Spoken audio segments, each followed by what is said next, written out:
बुंदेलखंड की धरती सिर्फ इतिहास और वीरता की कहानियों के लिए ही नहीं बल्कि अपने स्वाद के लिए भी जानी जाती है। ललितपुर जिले का दूध का हलवा इस स्वाद की पहचान को आगे बढ़ा रहा है और एक नई पहचान के रूप में उभर कर सामने आया है।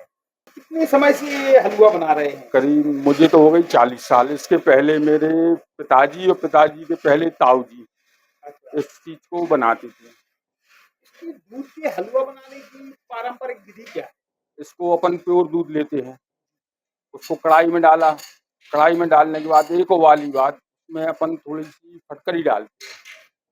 फटकरी डालने के बाद जब हलवा 80% तैयार हो जाता है, जब रबड़ी टाइप का, फिर उसमें अपन शक्कर मिलाते हैं और शक्कर 1 किलो में 50 ग्राम शक्कर डालते हैं अपन।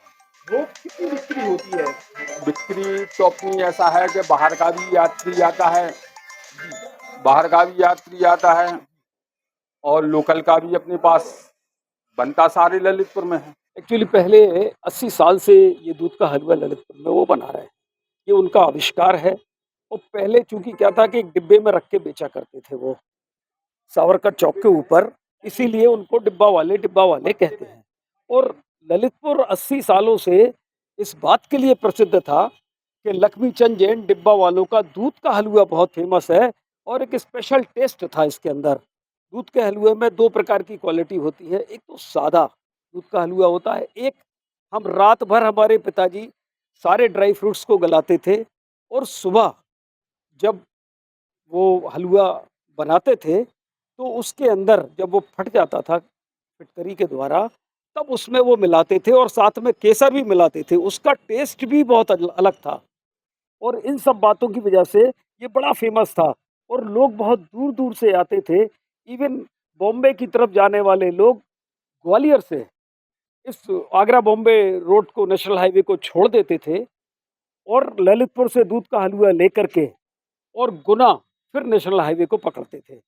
मैं जब से पैदा हुआ हूँ तो मैंने होश संभाला तो दूध का हलवा मेरा पैतृक और मिठास इस ललितपुर में जो जनपद का एक मेरे आविष्कार था। तो इसमें जो शुद्धता है दूध की और इसमें कोई मिलावट होती नहीं है, उसके लिए मैं ये चाहता हूँ कि ये दूध का हलवा कभी भी खाइए और स्वाद और शुद्धता के लिए जाना जाता है।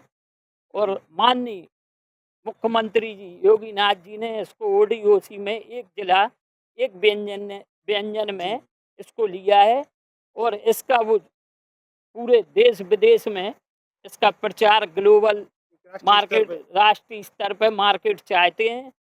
अभी ये जिला ललितपुर में था और आसपास के जिलों में जाता था। हर त्योहार पे यहाँ पर जो लोग आते हैं रिश्तेदार तो उनको हलवा पहले दिया जाता है।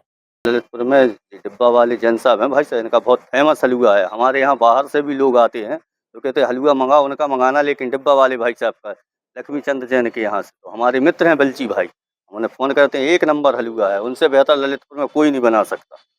बहुत अच्छी चीज़। हाँ, हम लोग जो है इनका लगभग ये समझ लिया हफ्ते में 2 या 3 दिन हलवा खाते ही खाते हैं डिब्बा वाले। बच्चे भी घर पे हाँ, बच्चे घर पे भी ले जाते हैं। तो बहुत टेस्टी हलवा है इनका। क्या है ललितपुर का हलवा तो जो है ठीक है, लेकिन जो चाचा हैं अपने बलसी चाचा, इनका जो हलवा है डिब्बा वालों का वो बहुत शानदार है, स्वाद ही अलग है उसका। देखिए, जो माननीय मुख्यमंत्री जी का फोकस है कि हर जिले में एक ओडीओपी और ओडीओसी रहे, उसी के क्रम में ओडीओसी में आप जानते हैं कि ललितपुर में दूध का हलवा बहुत प्राचीन समय से फेमस है। अब ये ओडीओसी में सम्मिलित होने से इसका फ़ायदा ये होगा कि इसमें लोन पे सब्सिडी ठीक ठाक मिल जाती है।